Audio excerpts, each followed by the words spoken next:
Hi guys. Um, whew. so, um, I've just watched the episode, Goodbye Greninja. Um, whew. Talk about jumping on the feels train.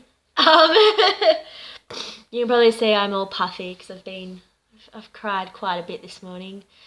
Um, it was beautiful. It was an amazing episode. Usually I don't do my reviews until I've actually got subtitles, but for these last two, I think doing them right when they're fresh is probably going to be a bit better because I have a really strong idea of what was going on anyway. Like everything else worked so well that I didn't even need to understand the language to understand the emotion and understand what was happening. So um, I am just really like I'm very sad. I found the episode just really grabbing. Um, but damn Az's theme. Oh my god. That I can't cope. Every time they use Az's theme, I bawl, I just weep. It's just the most beautiful it's just the most beautiful piece of music. And I think it was used perfectly, and when they hug in the climax, I'm just like a rotten mess. What else is there to say? All of the music in this episode was top notch. Whoever's doing the music, especially the Japanese version of the music, is just fucking killer. They just get ya. Like, you're just on the edge of your seat with suspense and excitement and sadness and like, oh my god, I'm so glad they used Team Flare music. Oh, do do do do do. I'm just sitting there like, yeah. I love that piece of music as well. That's probably like one of my favourite pieces from the series. That and Az's theme, but damn. So basically, for those of you who haven't watched it, this is my rough idea of what was going on. Obviously, the plants, the effects of Lysandre's plant plan and using the Z energy hasn't been completely resolved, and it's not going to be completely resolved for a long time. And I guess that's why all the plants started popping up. And Ash Greninja is the only Pokemon or person. Well, I guess Ash can see it as well, but it's the only Pokemon that can actually see the roots and the energy flowing through the earth, which is absolutely beautiful. And I guess that makes sense why, when we go all the way back to the Ninja Village and they said, there was this particular Greninja and it was the protector of Carlos. But then you have Zygarde, who's also the protector of Carlos. So that it really makes sense that they stick together. As sad as that is, like, unfortunately, I feel like this is probably the best way.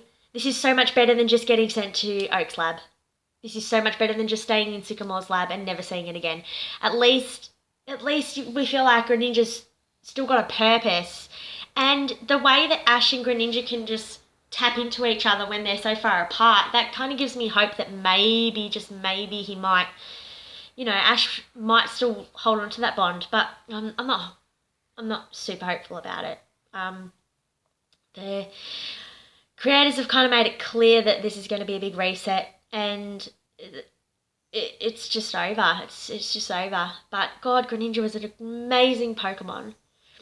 Like, I've gone back and I've rewatched XY and I've rewatched XY and Z multiple times. He's just an amazing Pokemon. He just cares. He's got all those warrior ninja kind of traits, the protection, the loyalty, that are just really, really wonderful. And the show really portrayed it beautifully. I think, like, the characterization of the Pokemon in this series is also top notch. You really get a sense, you really feel what they feel. You don't even understand what they're saying because they only speak their own name essentially.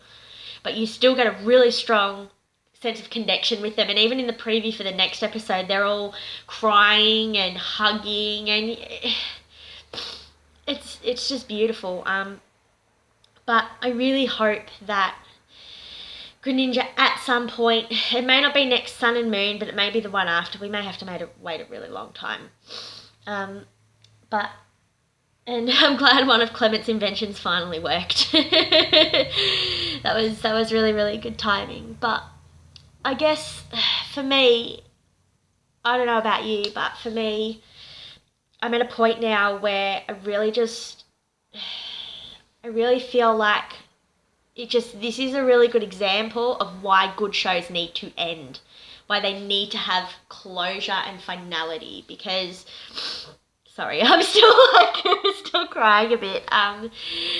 But it's 20 years is an awfully long time, and for fans who have been loyal for 20 years, that's a really, really long time to be loyal to.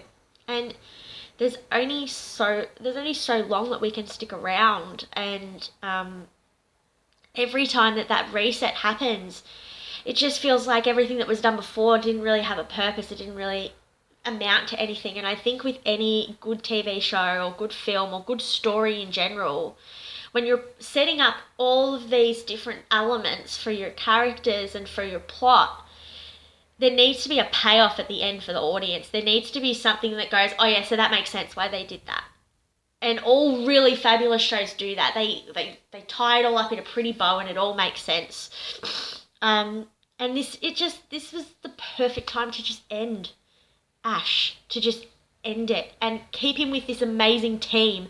And instead we're gonna be reset. I'm not saying that Sun and Moon's gonna be bad.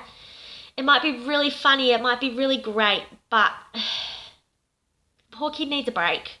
We need a break. Like I feel like I'm tired. I'm really just tired of getting emotionally invested in someone who just continually just forgets everything. And like I feel like the writers have just given us this amazing story that could have ended the adult audience. Like, do you think kids are honestly going to care? Kids age 6 to like 12 aren't going to care if it's not Ash Ketchum. Like, they're not. If it was his kid, they wouldn't care. Like, but we do. And I don't know, it just would have been really, really nice. I'm not looking forward to the waterfall that's going to come out of my face next week. Not, no. Not looking forward to that at all. Anyways, how are you all feeling? Who cried? Who's feeling sad? Let me know if you agree with my comments, especially on closing the series. Do you think that the series needs closure? I'd really like to know if people feel the same way or if it's just me being sooky. But alright guys, chins up. Even if Sun and Moon's awful, we should keep the community alive. We should still talk about X, Y, and XYZ. It's a fantastic series. It doesn't have to end now. I feel like, we've all got so invested and then we've been let down and then we're like, oh. But, alright guys, I'm gonna go fix my face up and I will talk to you guys next week. See ya.